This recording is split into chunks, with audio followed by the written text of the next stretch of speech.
All right, so we're going to do something a little bit different on today's podcast episode. We're actually going to take a real cold call from an agent who is prospecting an expired listing, Dominic, and we're going to break down that conversation for the audience, just like we would do if we were coaching this agent on their call, so that the audience can say, okay, wow, we can hear a real conversation with a real prospect and how these questions really get asked. And then you and I can kind of break this down. So I'm really looking forward to this with you for sure. So what I'll do is I'm going to play the call. I'll stop it. Then you and I mean, obviously like our game films that we do with our coaching clients every Friday, we'll kind of run it like that. Okay. All right. Let's go. All right, let's rock and roll. Hello. Hello, Joseph? Yes. Joseph, this is Alexis, a local realtor. Before you hang up, I was calling to see if you could help me out with something. Did you have a quick second? Yeah. All right. So what'd you think of the pattern interrupt? Yeah. I mean, it worked. It worked. He gave her the opportunity. I think by and large that passes. I think I would like to have seen a little bit more modulation in volume and tone, but yeah, I'm going to give that a passing grade.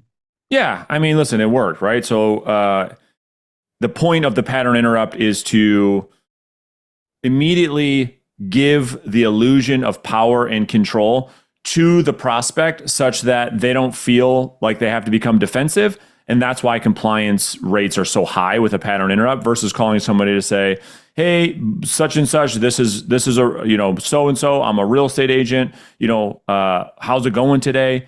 Anything like that doesn't work as well because you start to elicit so much defensiveness or psychological reactance that the pattern interrupt, when done well, when given the illusion of control to the prospect, that they feel as though they have the power. And when they have the power, they can't help themselves, in addition to the curiosity loop, to give you permission, which is the key thing in an intro, give you the permission to have the conversation. It's like them opting into a conversation rather than fighting this uphill battle like most agents have to deal with. You know what I mean?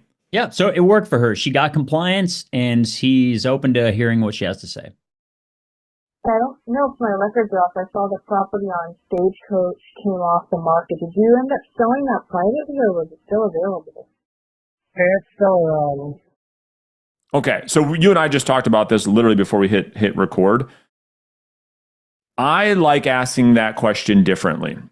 I purposefully, instead of asking the question, hey, did you sell it or is it still available? The challenge with that oftentimes is that sometimes people will say, well, why? Do you have a buyer? Why? Do you have an offer? And it puts you in a really, really tough spot. So I prefer asking the question, Mr. Prospect, I was calling about this property on such and such street, saw that it had left the market this morning. I'm assuming that's because it's sold, right?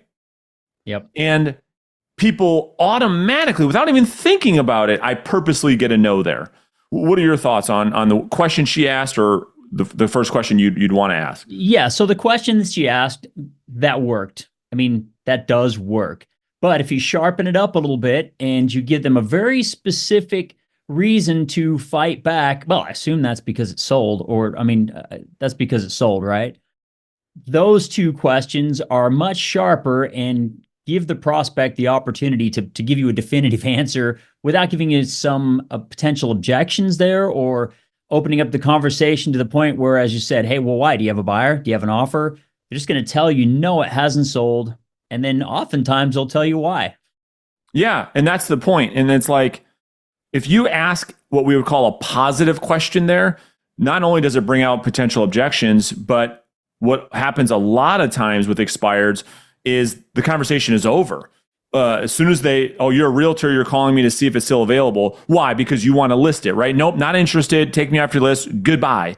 And so if you ask a question in a negative perspective that we teach, the person psychologically can't process it that quickly. They just defend the truth. That's the other psychological hack that's happening. So when I say, listen, I'm assuming it's because it's sold, they don't have any processing time. All they're doing is fighting for the truth. And all they know in that very moment, that split second, is no, it's not sold. Yeah, okay. So let's see how he responds. Okay, and gosh, I know things typically sell pretty quickly over there. So I don't like that either. Did you hear what she said? Yep. Things typically sell pretty quickly over there. Now, that oftentimes will just make an expired even more upset. And so what I like to do is I like to follow that question up with a follow-up. So when someone says, no, it's not sold, I like to, first off, sometimes you can kind of just go deaf on that, right? I'm sorry, what was that? No, it's not sold. And then I like to follow it up with, well, interesting. Is that because you didn't get any offers or the offers you were getting were just too low or was it something else? Yeah. And now we're looking to get the call from intellectual to emotional. We want emotion. Emotion is good. We want the prospect to get a good vomit and get them really emotional, get them to express all their pain, because no pain, no sale. So let's see where she goes with this thing. Okay. Kind of curious. I guess, I mean, if you got a great offer now, would you still, sell it now, or are you going to wait? Okay. Don't love that question either. So I really want to talk about this one. This is probably one of the biggest mistakes that I see, Dom. Okay. Yeah. So we would call this a yes-oriented question. Are you interested in selling? That question, that framework almost should be deleted completely from a salesperson's repertoire. It's the most natural question that a lot of salespeople will ask, but here's the problem with it. Is it comes across with this, what we call perceived bias. If you think about this for a second, from the prospect's point of view, you're asking me if I would be open to sell it. Well, why would this person be asking me this? Because you're a realtor and you're looking for a listing. And so what ends up happening is you don't get to the truth. And so the prospect now, because you've asked that question and it comes across with a bias because you're trying to get something from them, you force them to become defensive. Even if they have motivation to sell, you still force the prospect to say they're not interested when perhaps they are. So what I like to do with everything that we teach in the reverse selling world is to reverse the language. And so again, we're going to go for the no instead of the yes. So instead of saying, hey, if you got a great offer, would you consider selling? You could say, if you got a great offer, I get the feeling it's probably too late. You'd never consider selling at this point, right? And again, the brain doesn't have time to process that. All they do is fight for the truth when you go for the no, the negative, we call it. So when you go for the negative, you can use psychological reactants to your advantage because they say, no, you're wrong. I would absolutely be open to an offer because you fought for the no. And so this is the difference between fighting for change and fighting for staying the same. You and I go really deep on this. So when you fight for the prospect doing something, they fight for not doing something. So all we've done is we reversed the pattern of language, and we, as the salesperson, makes the argument for them not doing something to get the prospect to fight for why they should do something, aka their motivation. Your thoughts on this language pattern? Yeah, I mean, it's well-known. Sales psychology and psychology in general tells us that when a prospect feels like they can say no, they're a lot more comfortable moving forward with the conversation because they feel empowered. It makes people feel like they're in control if they can say no. That's right. Yeah, I would sell it. Okay, and I mean, She gets lucky, right? She gets like, yeah, I would sell it. Okay, good. your agent was updating you each week on why it wasn't selling. I guess, did they give you any feedback? I'm really shocked. All right, so let's just clean that question up a little bit. So the question she asked, I hope the audience will be able to hear this, is, hey, when your agent was updating you every week, and this is a question that we used to ask all the time, but we've kind of tried some new things, and something works better than that. We just use what we call a pure presumptive question. We say, well, Dominic, when your agent called you to tell you the home was coming off the market today, why did they say the home didn't sell? Yeah. Yeah. I mean, that's a clean way of getting through that last question. Yeah, because we know that the likelihood of the previous agent doing that is slim to none. So we purposefully do that to get the prospect to say, well, that's just the thing. They didn't call me. Well, that's what's so frustrating about this thing. I'm just finding out now my house is off the market. I haven't even heard from my agent in weeks. You are purposefully getting them to get emotional to elicit some pain that you may be able to come in and solve eventually. Anything you want to add to that? Nope. I'm on the same page with you there. All right. The only feedback that we really got was a lot of the people didn't like the popcorn ceiling in the house. But other than that, they said the yard was, very well manicured and more work than they wanted. Okay, I mean, yeah, that doesn't seem like anything major. I guess, can I make a quick recommendation before I let you go? All right. So before that, we still need to build this wedge between the prospect and the agent. We haven't gotten, well, you tell me, I have not heard the prospect give any type of pain. B, we don't know anything around why the person's selling. We don't know when the person's selling. We don't know where the person wants to move. We don't really have anything to go off of. And so we first have to get this information before we know if there's an opportunity here to generate a lead or an appointment. I think, well, we'll see where she's going to go with this, but what we want to do instead is to first build some pain. So he says, well, it's the popcorn ceiling and, we got some pretty good feedback. I like to follow this up, Dominic, by asking another presumptive question like, well, that's interesting. I guess let me ask you this.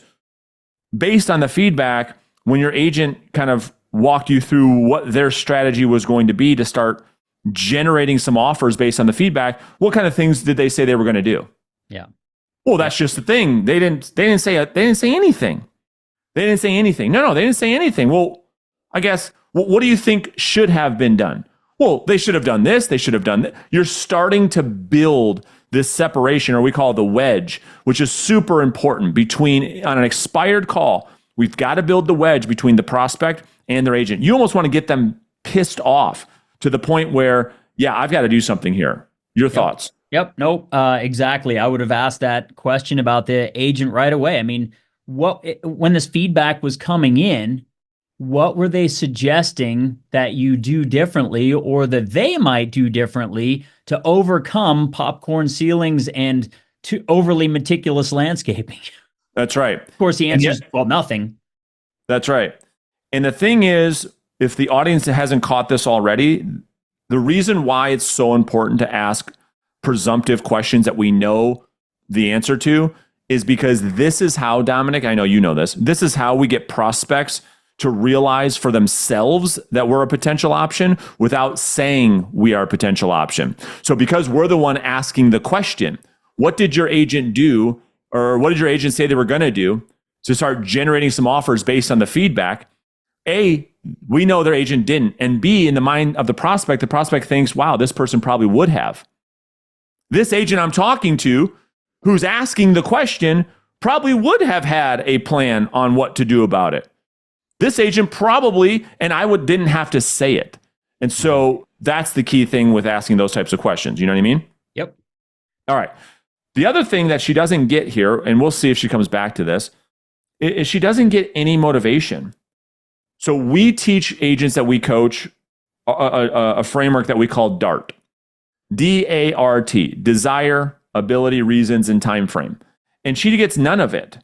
And so this is what we call bridging the gap. This is how we actually bridge the phone call that we're on to the ability to get the prospect to invite us to their house. Without it, there is no bridge. You're going to fall off the cliff.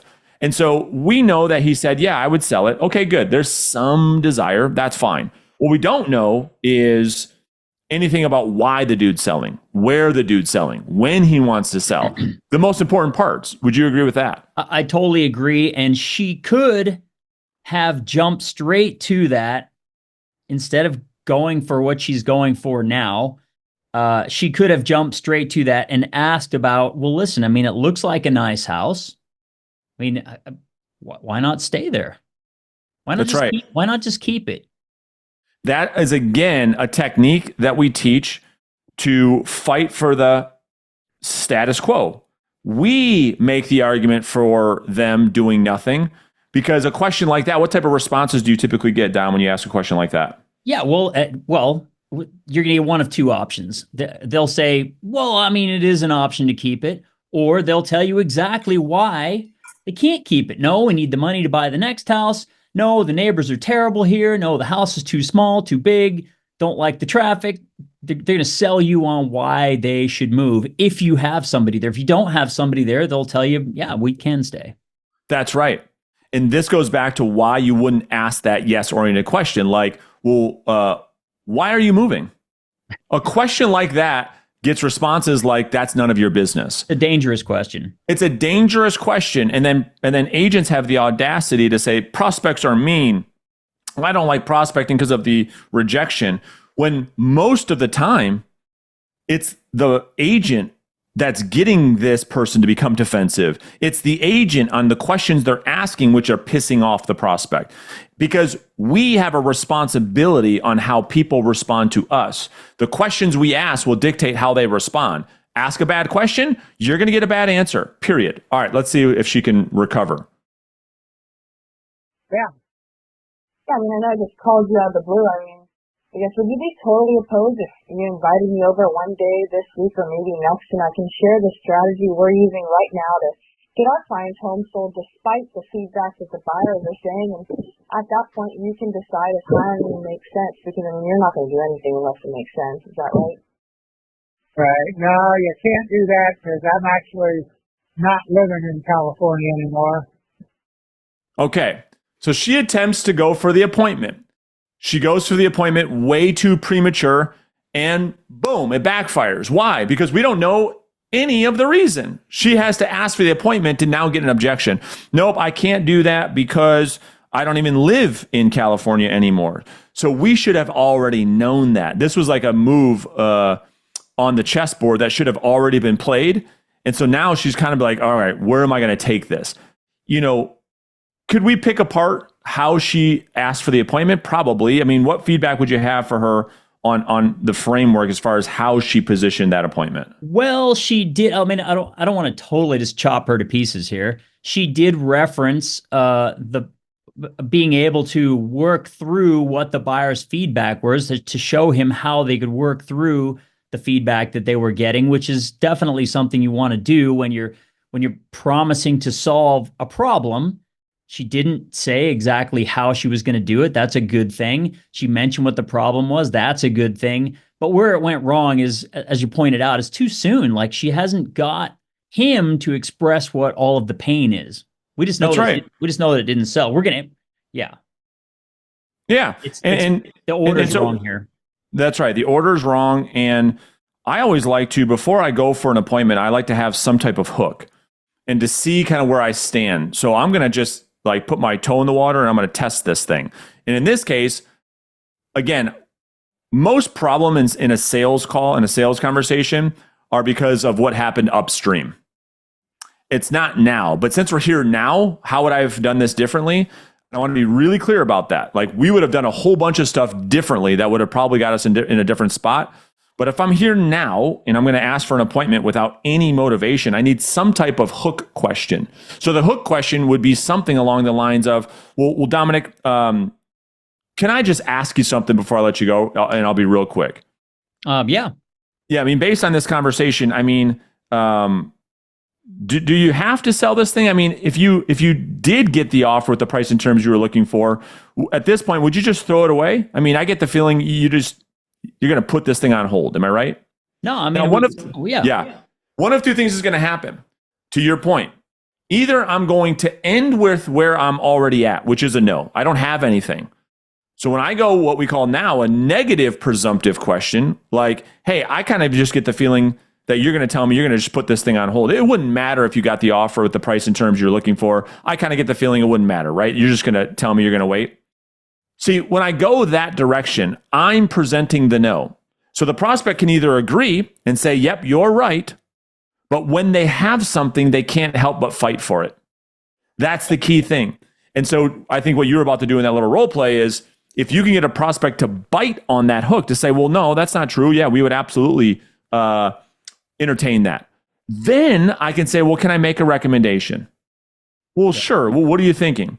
And then I can get into a better appointment setting framework well, and I can just do a future pace. Well, Dominic, let's just pretend for a second that we actually did get together. And after you saw my plan, you genuinely believed that two things would happen. A, I'd get the home sold, and B, I could help you get off to Florida to get closer to your family. I mean, is there any reason that you can think of on why you wouldn't invite me over to explore this a bit more? Because let's face it, I mean, you're not going to do anything unless you felt it made sense. Am I right? Yeah. And so that's how we would position getting that person to invite us over. She got there a bit too early without the motivation, and it's hard. So let's see how she retracts. I moved out of the house because it was supposed to have sold back in was it supposed to have sold or closed on the 13th of July, and so we had moved actually left California that day. And you see, she should have got all this way before, Dom. Yeah. Yeah. It fell out of escrow. I gave the people a 30-day extension, and then they never followed through. See, here comes all the pain. Here comes the nice, good vomit. And everybody feels better after a nice, good vomit. And so she didn't get this earlier on. And then another guy made an offer, and then he couldn't perform. So it's just been a shit show. There's some pain. Yeah. Now, when we get some pain, right, we have to put them through something like some type of, pain grinder, is to get them to elaborate on the pain so that we can look for an accurate diagnosis before prescription. Yeah, what were we going to say? Now, so just so everybody's following along, earlier in the call when we would have asked the question, hey, is that because you weren't getting offers at all, or weren't getting offers that you like, or was it something else? That's when he would have told her all of that in the first paragraph of the entire script. If she would have asked that question, this would have come out after that question. That's right. That's right. And so now she's going to go back and try to attempt to convince them to get this appointment, but I think it's going to be a tough uphill battle from here. Okay.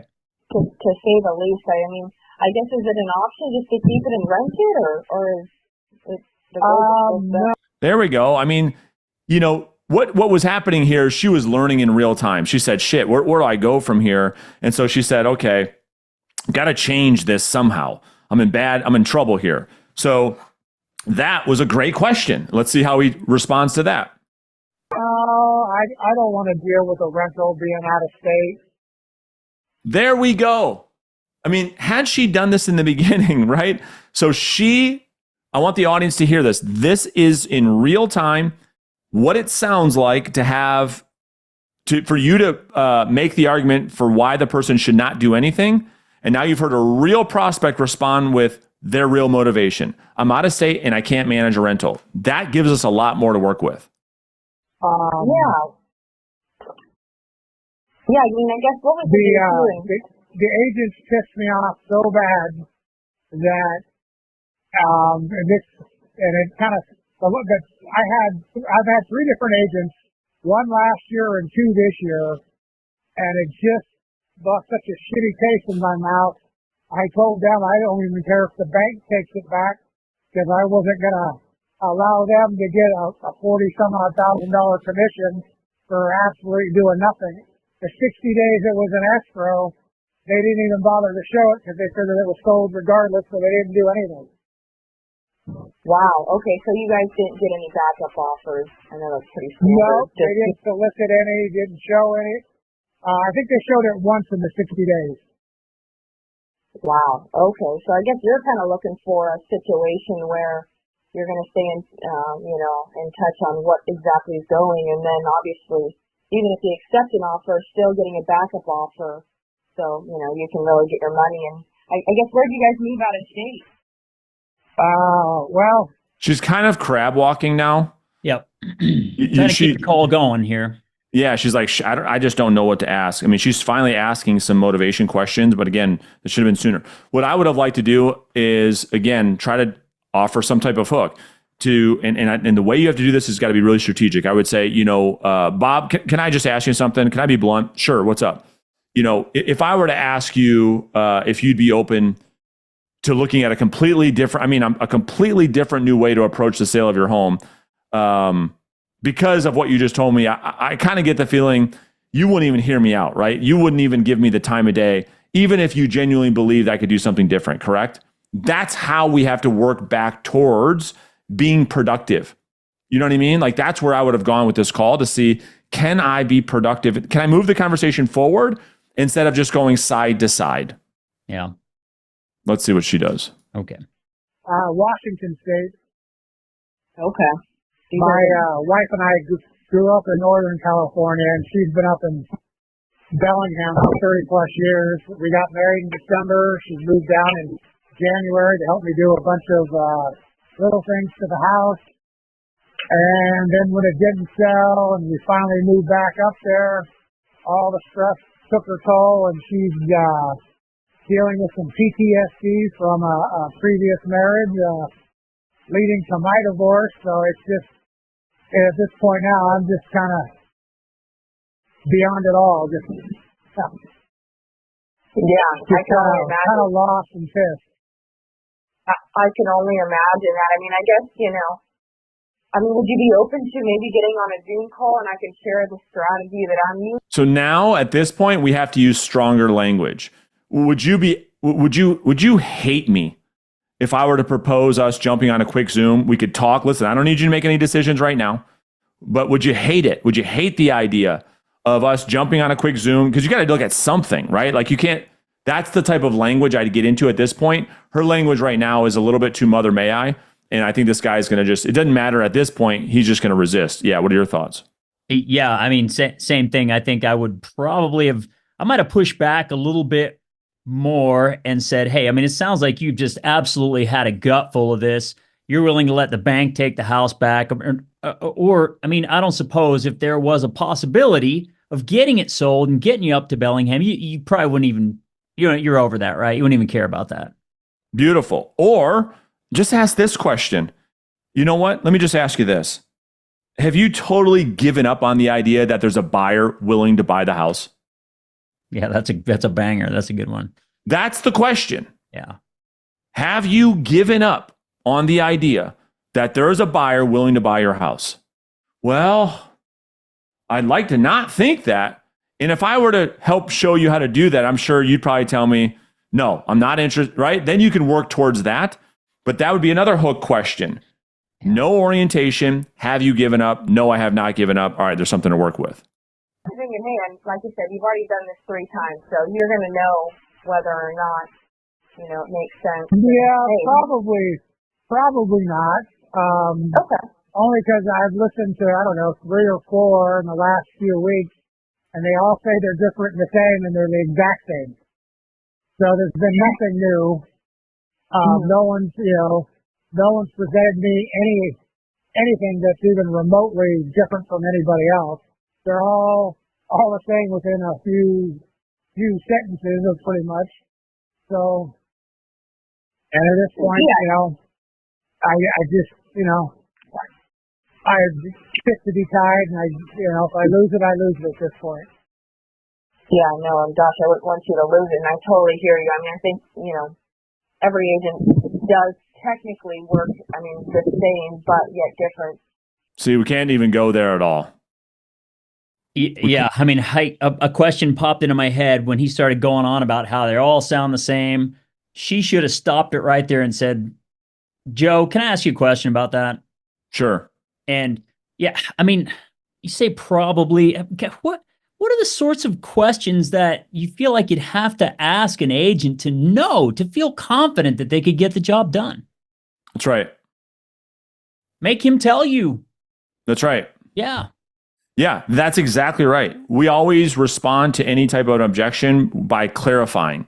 So it's like, can I ask you a question about that? Sure. Well, when you said everyone's about the same, and then I even like to go deeper sometimes and say, what types of things are these agents telling you that they would have done different that the other agent wasn't doing? I'm curious. What kind of stuff are they telling you? And see what he says. Yeah. And so if I were to tell you that there are things I would share with you that you've never heard before, would you believe me? Yeah. And then I would say, I would further that to say, well, can you do me a favor? Sure, what's that? Let's pretend you took me up on a Zoom meeting. Would you know if I was just like the other agents? Like, you would know right away, right? Well, yeah, I know right away. And would you tell me? Would you feel comfortable telling? Yeah, I would tell you. Okay. But if I was different, would you also know it? Yeah.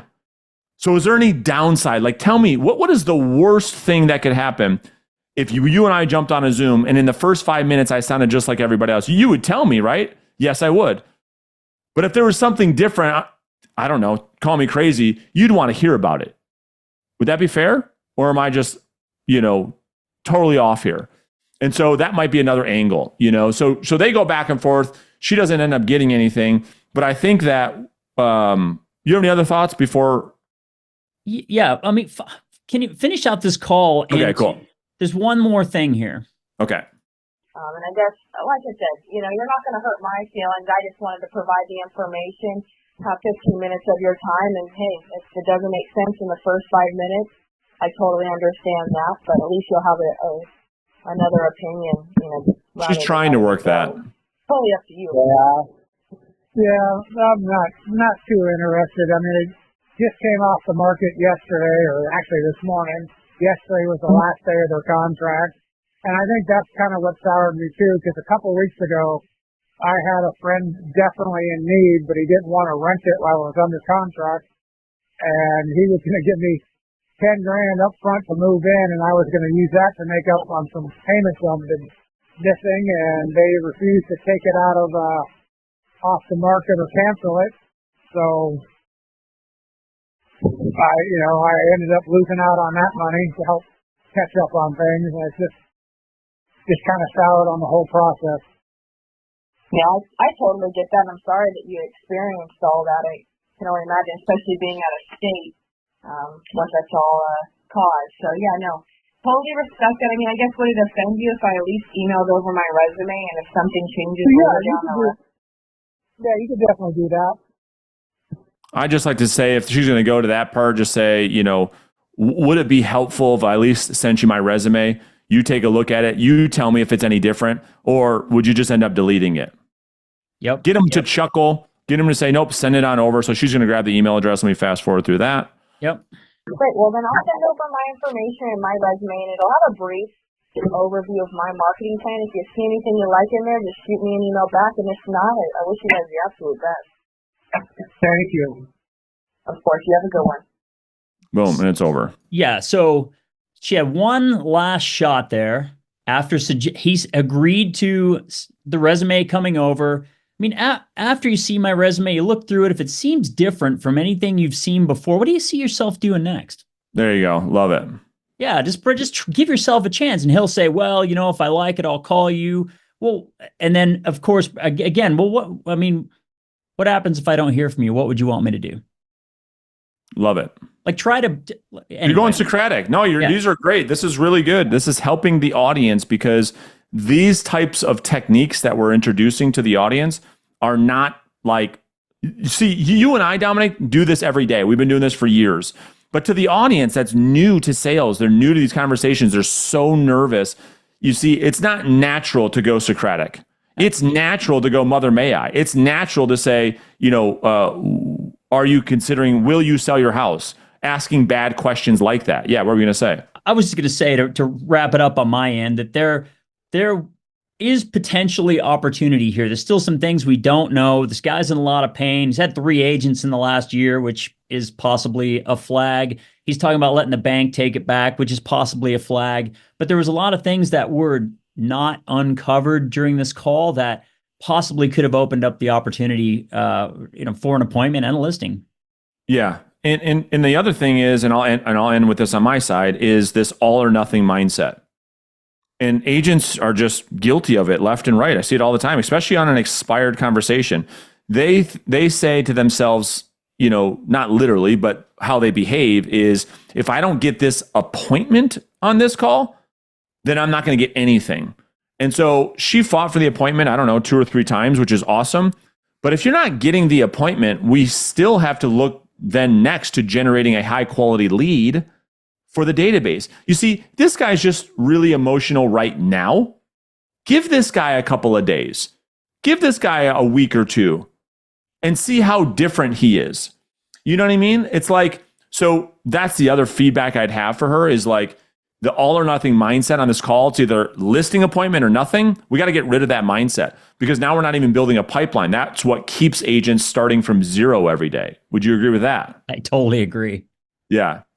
So anyways, before we let you guys go, I would love to know if you found episodes like this helpful. Did you like this type of content that you can actually practically take some of this stuff and implement it? Let us know in the comments one way or another. If you hated this, you never want to see another call review again, that's fine too. But either way, let us know.